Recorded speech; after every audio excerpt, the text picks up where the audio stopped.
I clutch the gift bags tighter as I walk up the cracked concrete path to my parents' house. The warm spring evening carries the familiar smell of my father's cigarettes and my mother's potted geraniums. My stomach tightens with each step. After 3 months without a visit, I've carefully selected these gifts to bridge the growing gap between us. Look who finally remembered where she came from.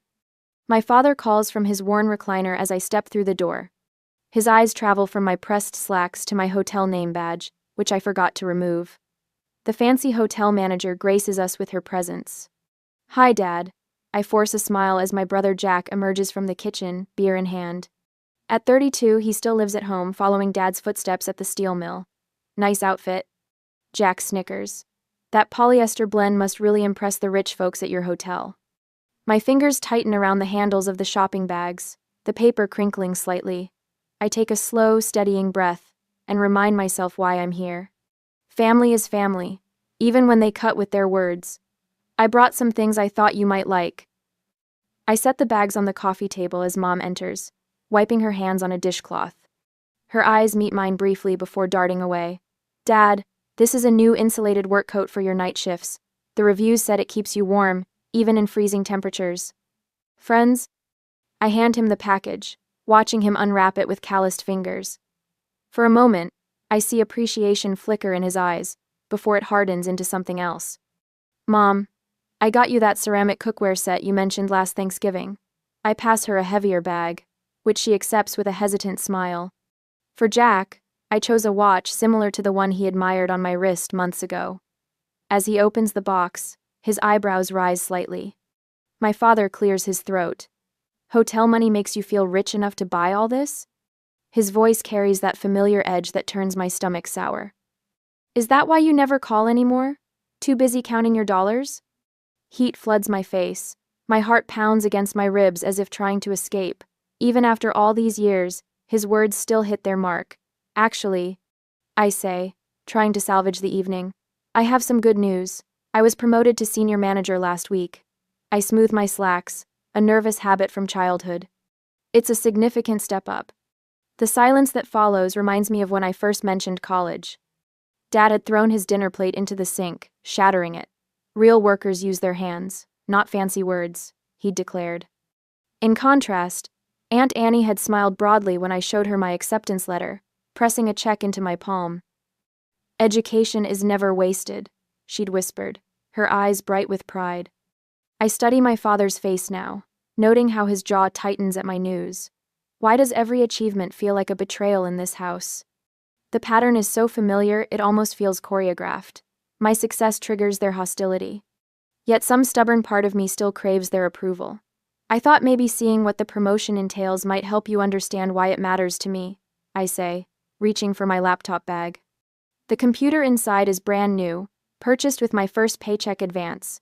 6 easy payments still to go. I put together the renovation proposal that convinced corporate to invest in our property. I open the sleek silver laptop on the coffee table, careful to avoid the water rings on the wood. I wanted to share this with you because it matters to me. I say, keying in my password. This presentation is what I'll be showing potential investors tomorrow. Dad snorts. That fancy computer won't help when that hotel fails.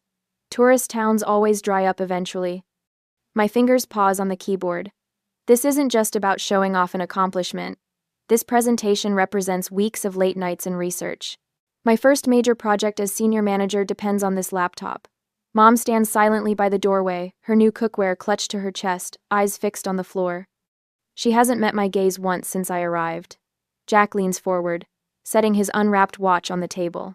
Still trying to prove you're better than us? Pathetic. The word hangs in the air between us, 3 against 1 in their territory, with my professional future balanced on my lap. I'm having lunch with Aunt Annie tomorrow to celebrate. I say, my voice steadier than I feel. She's excited about the promotion. Dad's face darkens at the mention of his sister's name. My sister always encouraged your foolishness, filled your head with ideas about being something you're not. Aunt Annie believed in me when no one else did, I reply, carefully closing my laptop and slipping it back into its protective case. A small act of self-preservation. She loaned me money for my first semester when you refused. And look where that got you, Dad mutters.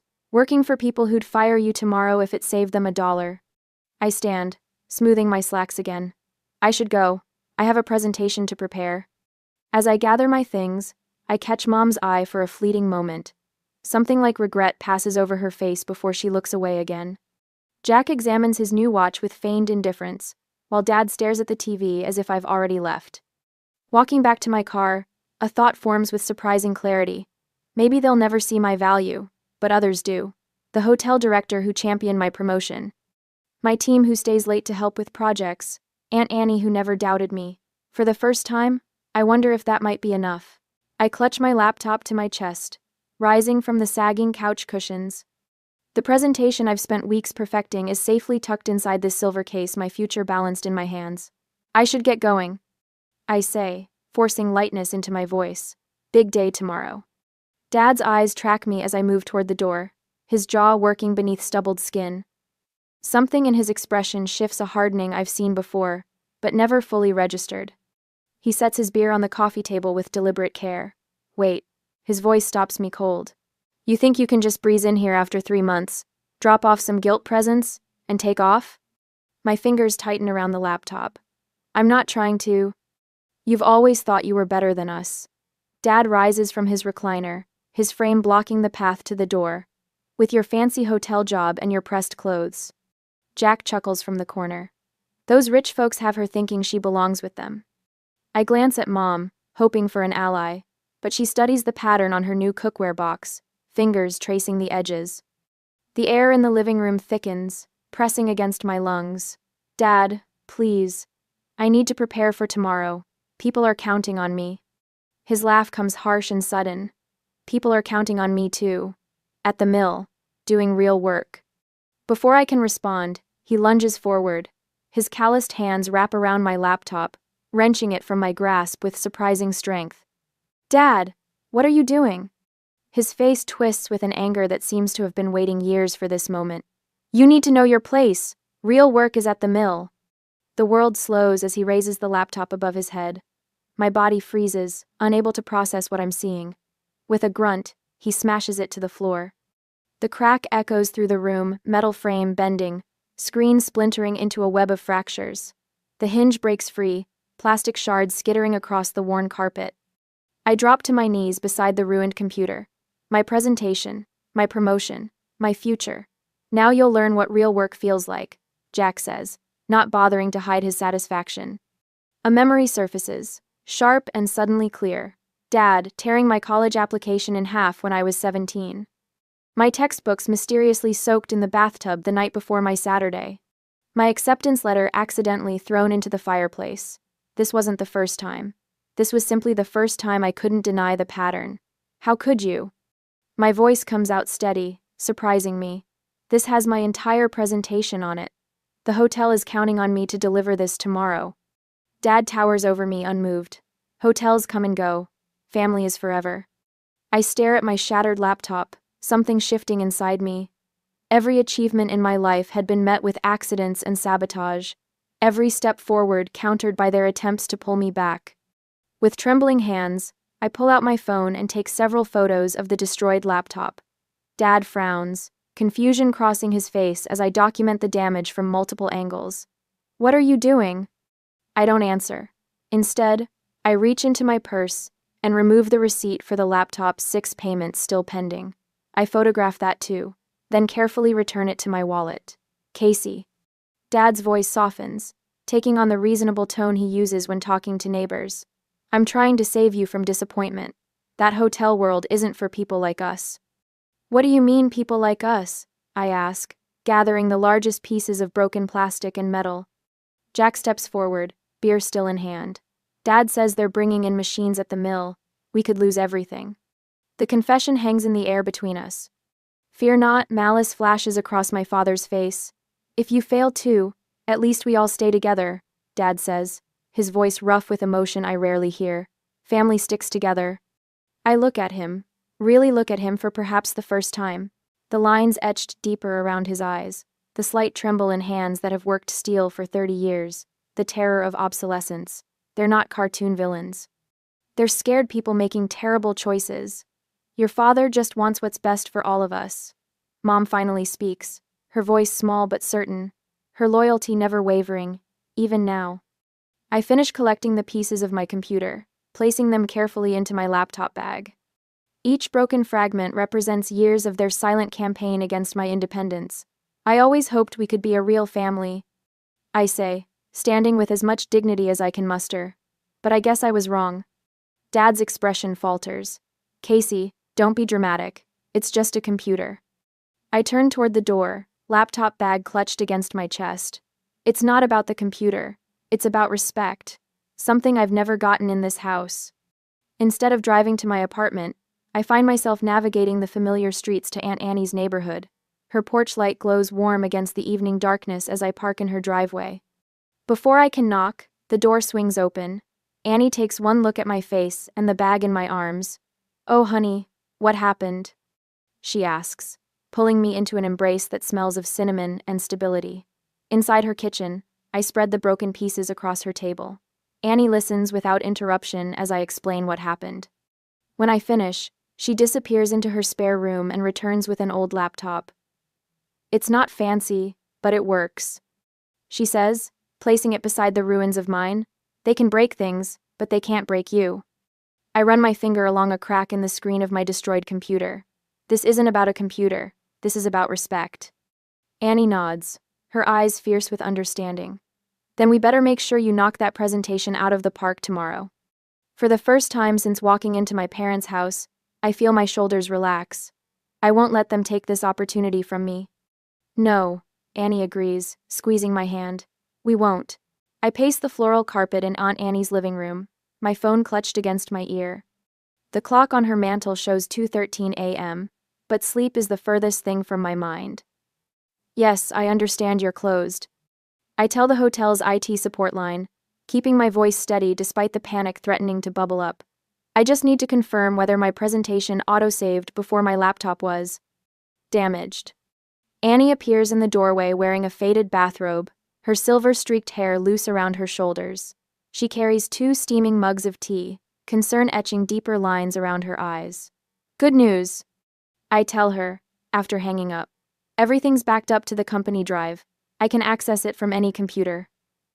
Annie sets the tea down with a soft clink. "Smart girl. Always prepared."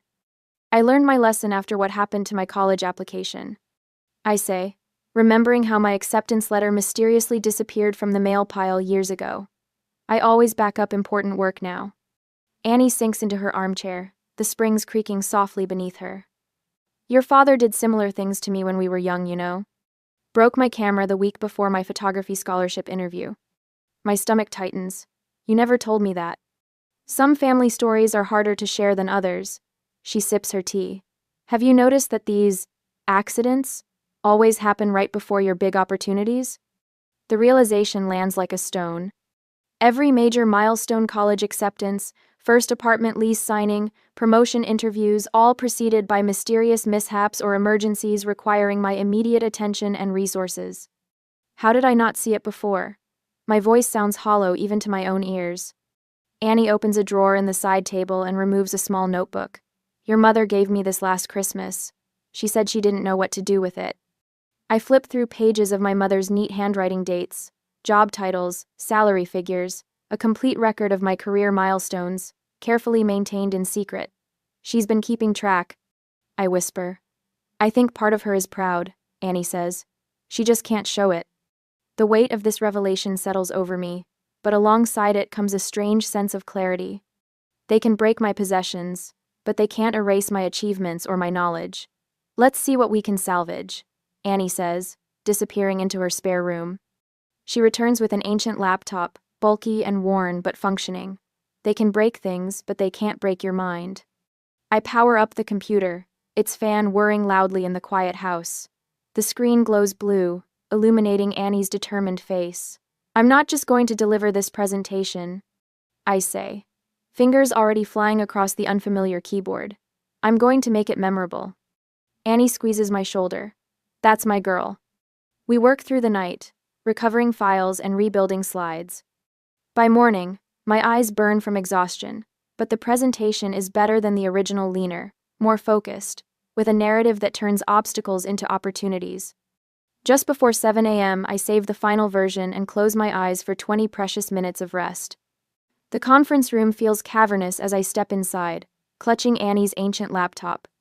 6 board members in tailored suits glance up from their phones and tablets, eyebrows rising at the outdated machine in my hands. Casey? The hotel director begins. Is everything all right with your equipment? Instead of apologizing or making excuses, I set the laptop down firmly on the table and meet his gaze.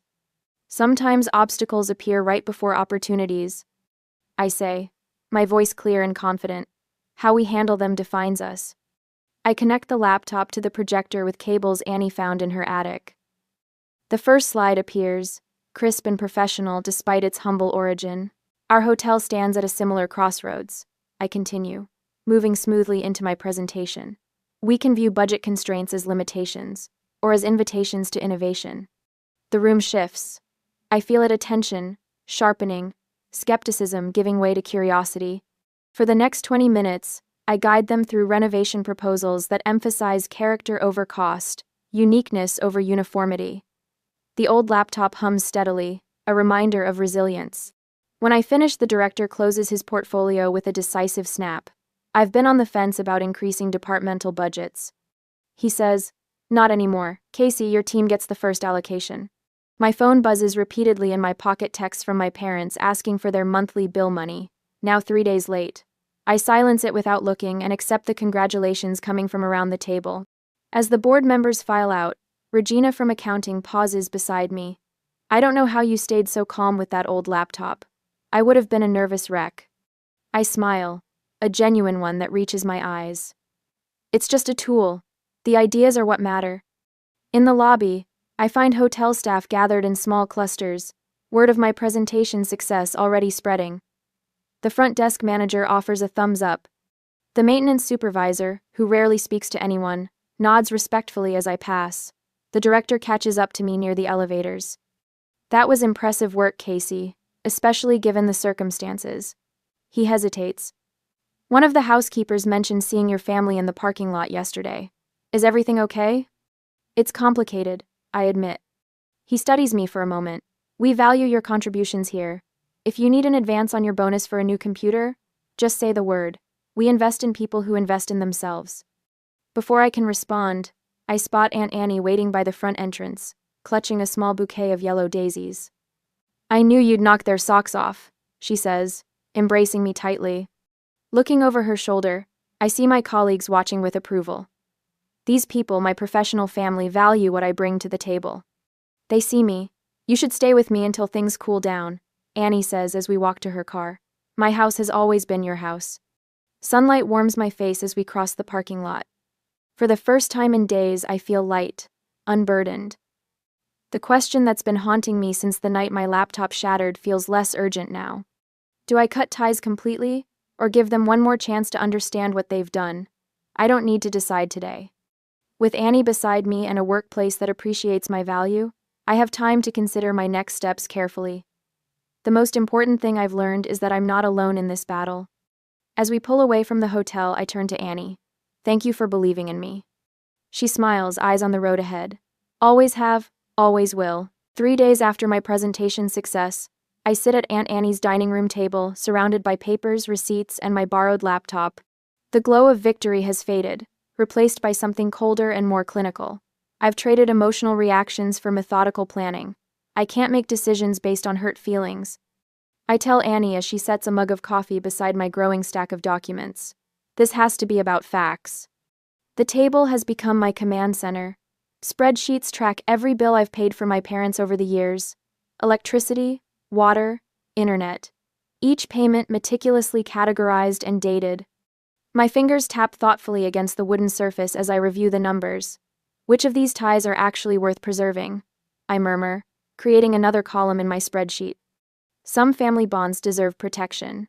Others require severing. The distinction requires clear thinking, not sentimentality. Annie leans over my shoulder, her reading glasses perched on her nose. Your father did the same thing to your mother when she wanted nursing school, she says quietly. Tore up her application the night before it was due.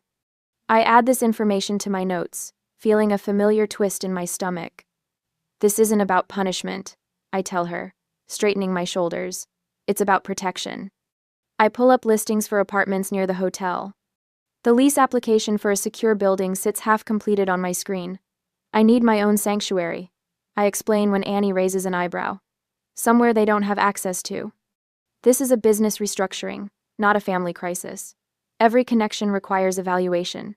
Financial entanglements, emergency contacts, automatic payments. My hotel training serves me well. Crisis management requires systematic thinking. Annie watches as I document years of financial support. You've been paying their bills since your first management position? She observes, pointing to the spreadsheet.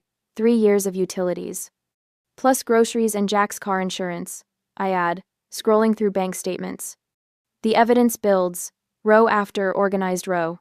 I need to understand exactly what I've been contributing to make informed decisions about what stops. I create a separate folder for communications with HR. My payroll deposits need redirection. Emergency contacts require updating, not confrontation, preparation. When Annie mentions my father's pattern of sabotage extending back decades, I note that too. Historical context matters when establishing boundaries. What about your credit reports?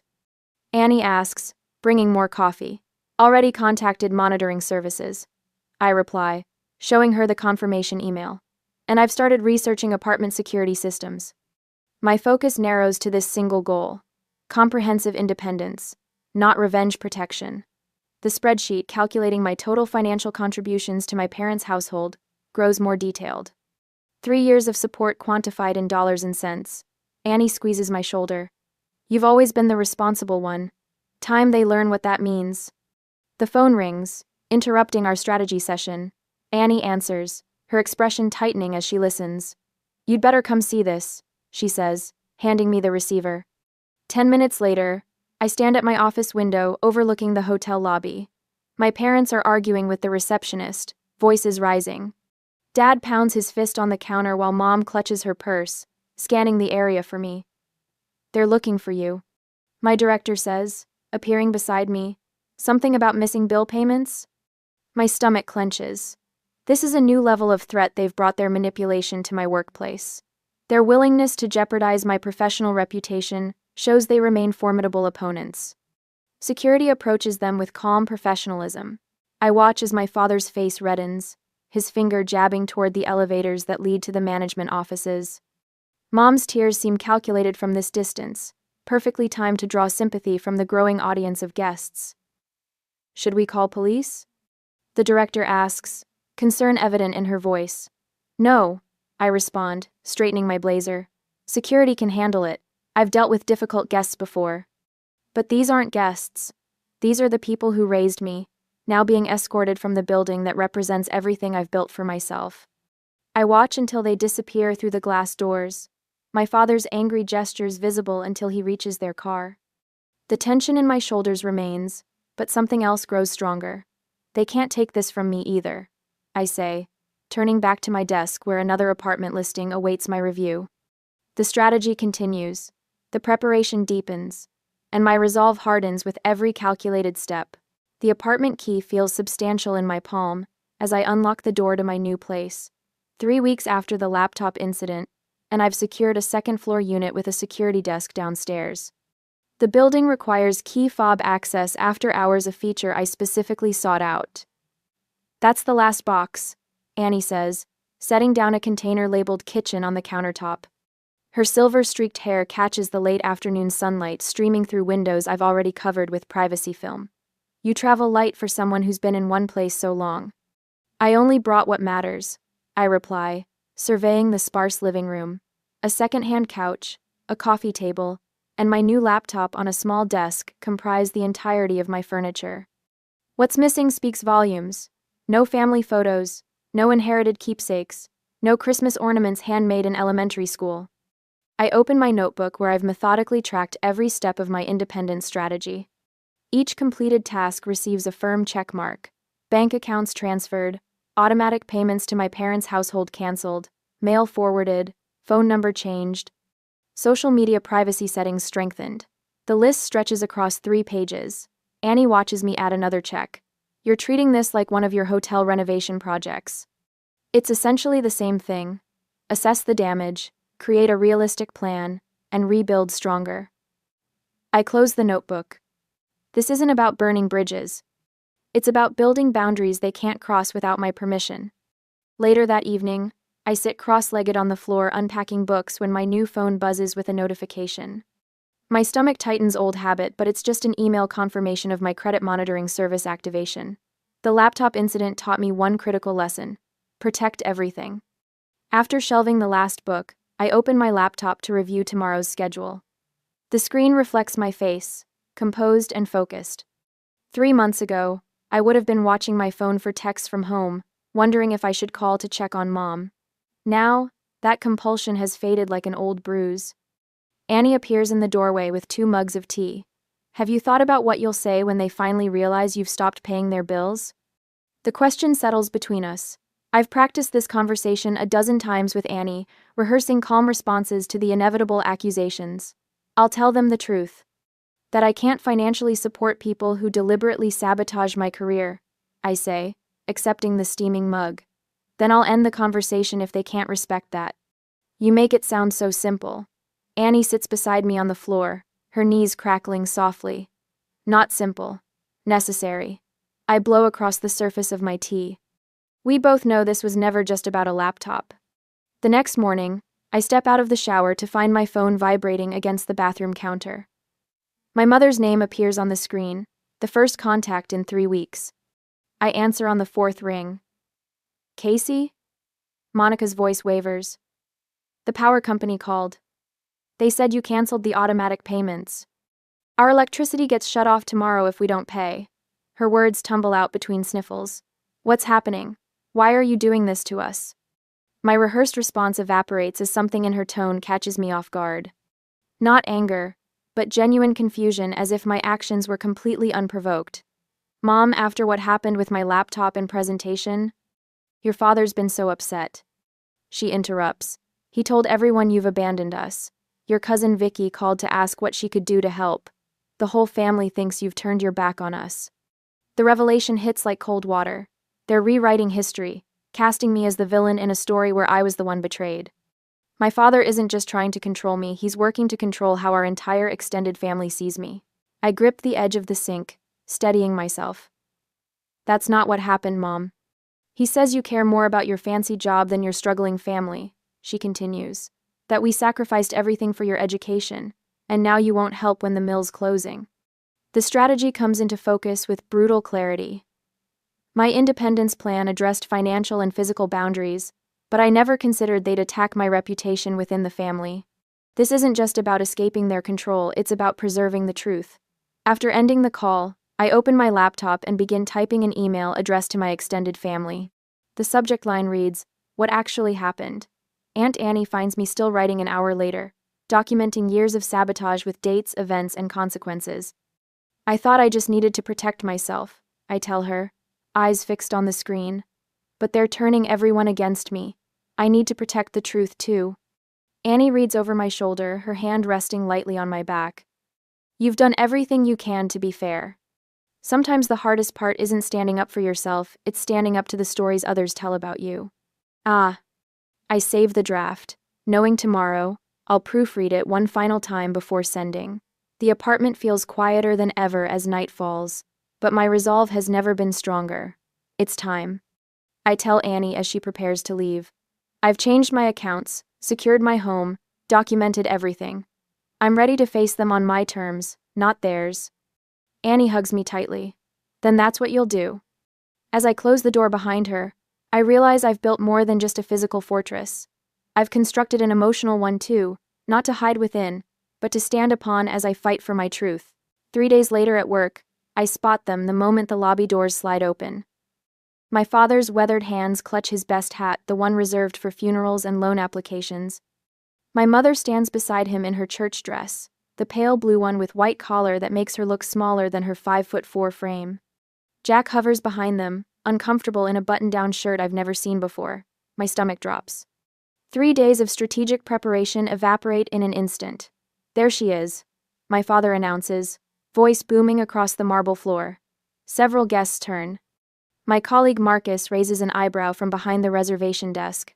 Our hotel manager, daughter. The words sound wrong coming from him, proud instead of mocking. I freeze between the potted palms that flank our reception area, momentarily trapped between my professional world and the family invasion force. Casey, honey, my mother says, stepping forward with arms outstretched. We've been trying to reach you. I manage to keep my face neutral, despite the alarm bells screaming in my head. This isn't a reconciliation attempt. This is an ambush. I'm in the middle of my shift, I say, voice steady. Did you need something urgent? My father sweeps his arm around my mother's shoulders, presenting a united front. Is that any way to greet your folks? We just wanted to invite you to Thanksgiving dinner. The whole family's coming, Uncle Jim, Aunt Denise, even your cousins from Buffalo. The trap becomes clear. If I refuse in front of my colleagues, I'll appear cold and heartless. If I accept, I've surrendered the boundaries it took days to establish. Mr. Miller? My heart nearly stops as Daniel Peterson, the hotel director, approaches with hand extended. I recognize you from the photos in Casey's office. Wonderful to finally meet you. My father transforms, shoulders squaring as he takes Daniel's hand. The pleasure's all mine.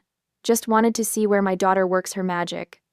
I watch in horror as my carefully separated worlds collide. Daniel beams, completely unaware of the psychological warfare unfolding in his lobby. Casey's been instrumental in our recent renovation project, Daniel says. The board was extremely impressed with her presentation. That's our girl, my mother chimes in, tears gathering at the corners of her eyes. Always the smart one in the family. Jack steps forward, completing their formation. We're really proud of her, he adds, with enough sincerity to convince anyone who doesn't know better. Daniel turns to me, genuine warmth in his expression. You never mentioned your family was stopping by today. It was meant to be a surprise, my father says before I can respond. His eyes meet mine, challenging. The steel mill's closing. We need you now more than ever. My mother dabs at her eyes with a tissue. The medical bills have been piling up, and with the utilities. Her voice breaks perfectly. Daniel shifts uncomfortably. Marcus and Eliza at the front desk exchange glances. Two guests linger near the brochure stand, openly eavesdropping. My father lowers his voice for maximum dramatic effect. We thought Thanksgiving would be a good chance to talk about everything. Everyone's asking why you haven't returned our calls. The weight of public perception settles on my shoulders. I can feel judgment forming in the small crowd of onlookers. The devoted daughter abandoning her struggling family. I take a steadying breath, mind racing through options. This is exactly the scenario Annie and I had prepared for, but I hadn't expected it so soon. Every instinct screams to retreat, but that would only surrender my professional territory.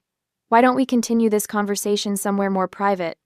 I gesture toward the small conference room off the main lobby. My office is being painted today.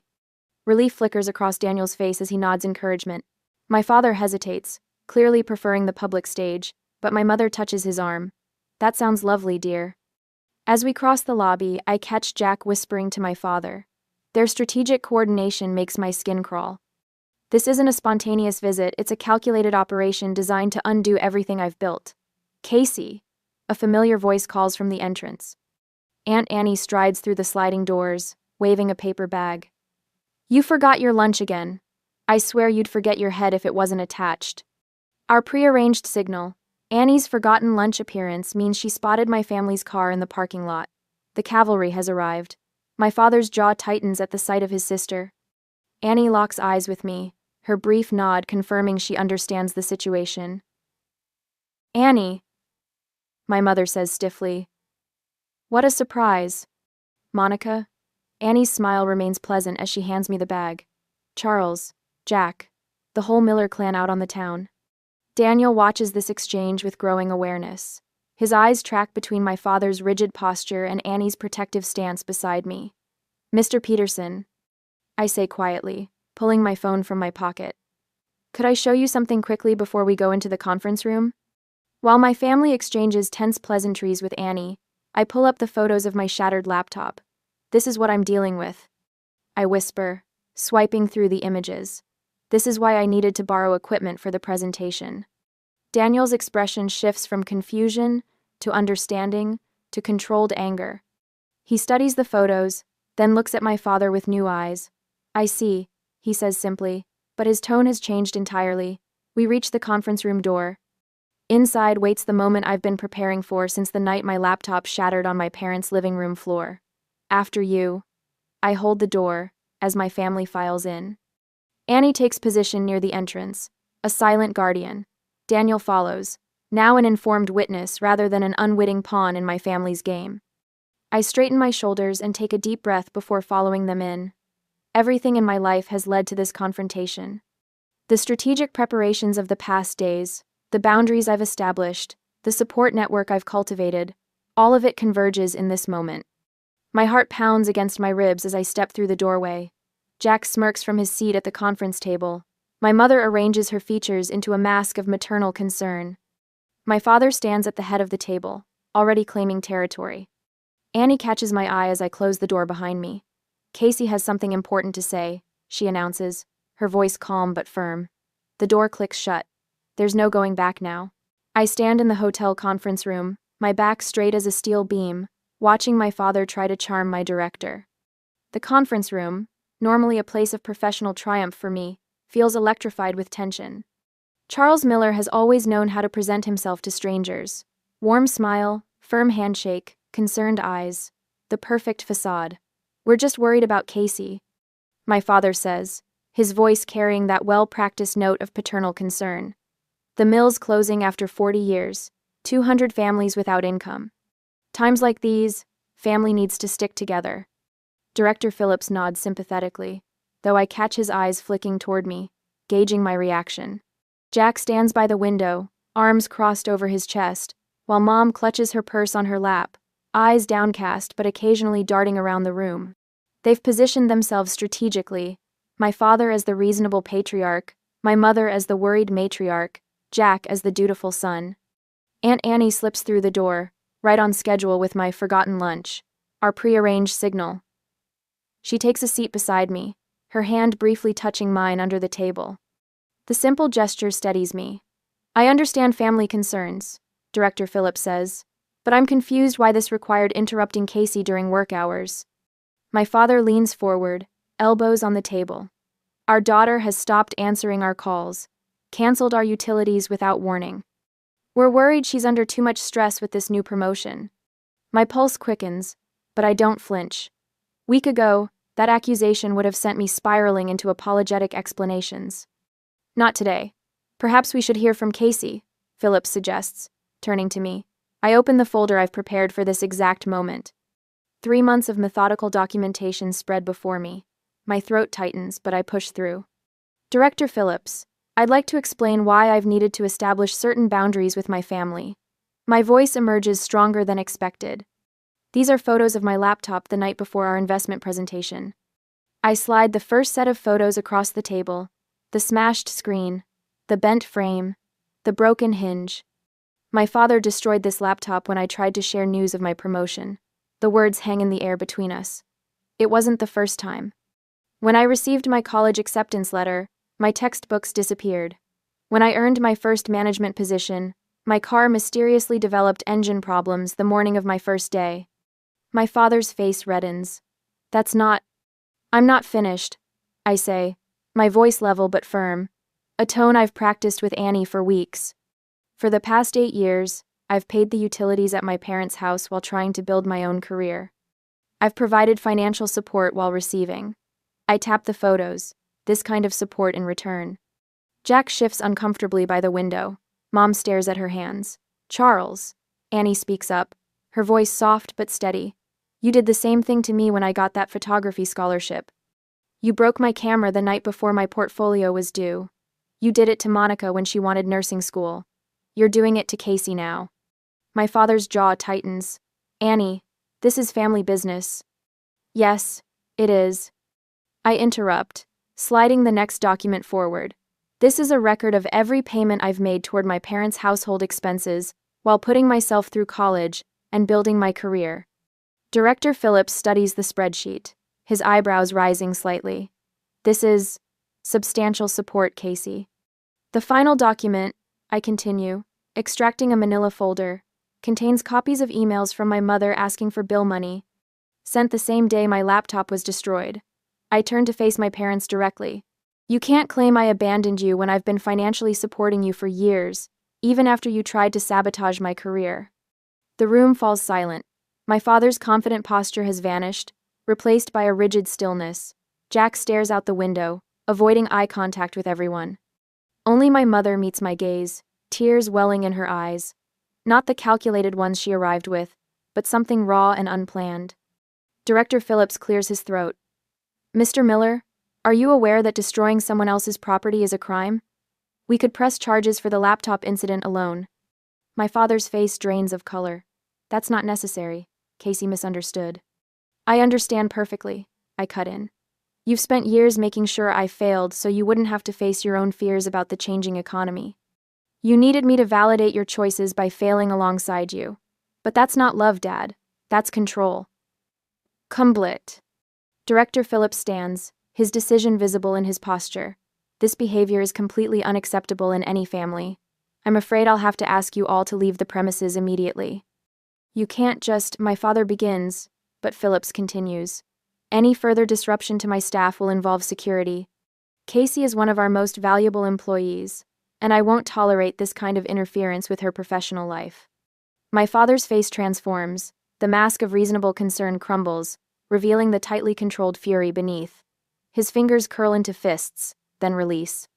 For a terrifying moment, I think he might overturn the table, but instead, he takes a shuddering breath, desperately trying to maintain his composure. Jack finally turns from the window.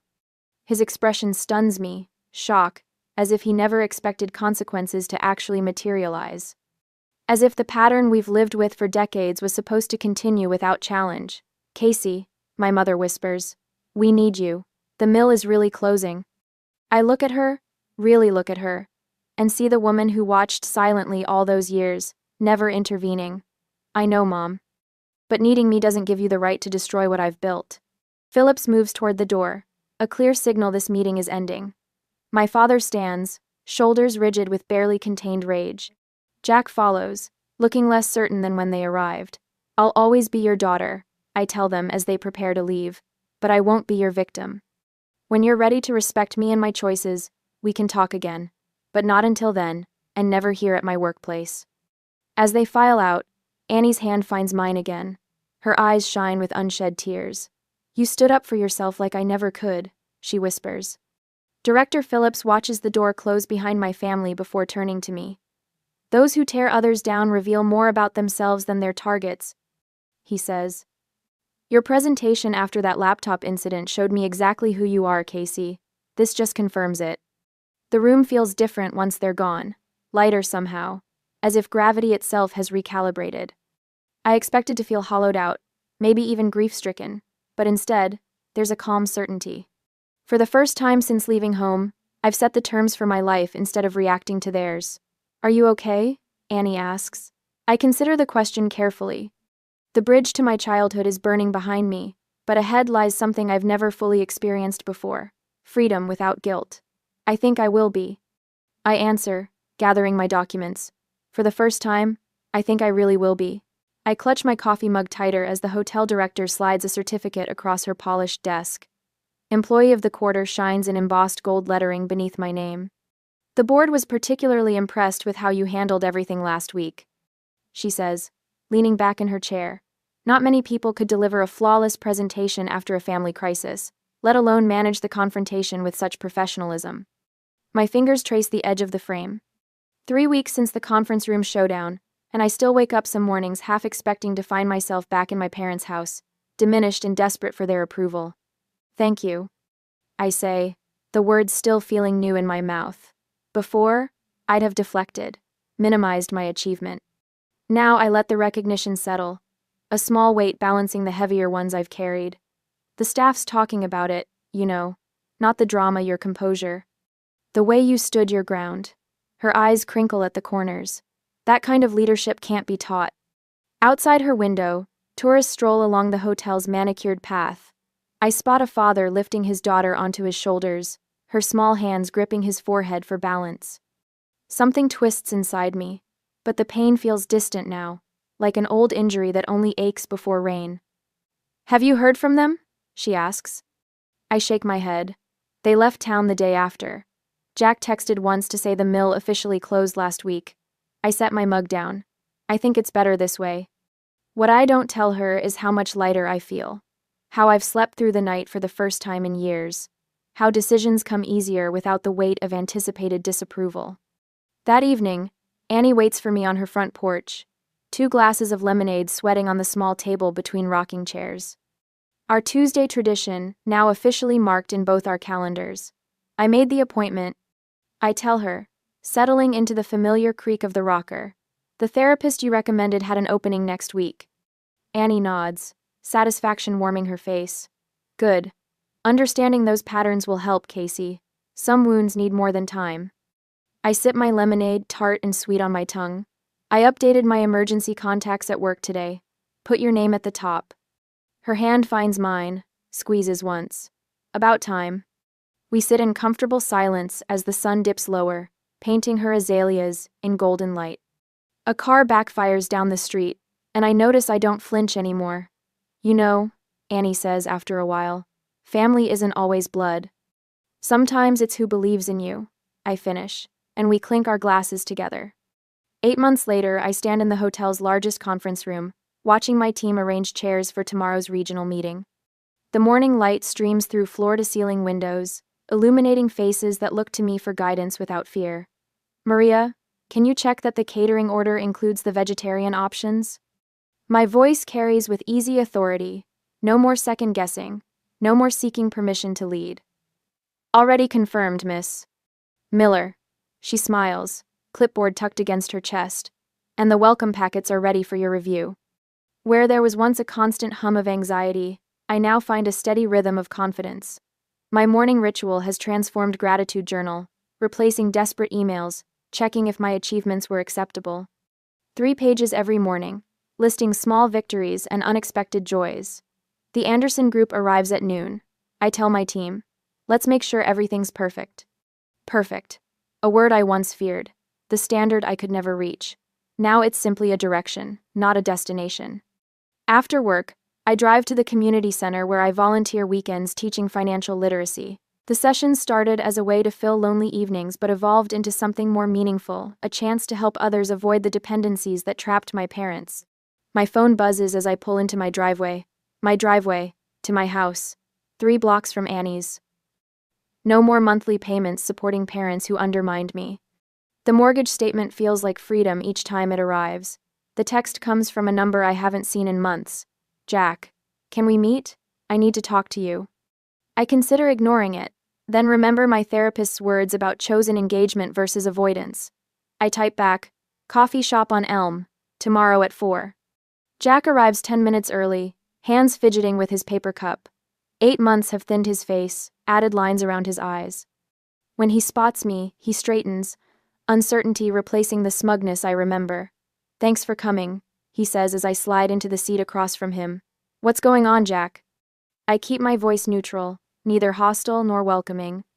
He stares into his coffee. Dad's sick, his lungs, all those years at the mill. His voice trails off, and I wait, letting him fill the silence. The old me would have jumped to fix things, offer money, solutions, anything to earn approval. I'm sorry to hear that, I say finally, meaning it while maintaining my boundaries. Jack looks up, surprise flashing across his face. That's it? No lecture about karma? Would that help anyone? I ask. Something shifts in his expression. I started working at Uncle Mike's garage, he offers, taking night classes too, mechanical engineering. My eyebrows rise. That's great, Jack, really. I wanted to study archaeology when we were kids, he admits, voice lower. Never told anyone. Dad would have exploded. He rotates his cup slowly. When you chased your goals, I was jealous but also admired you.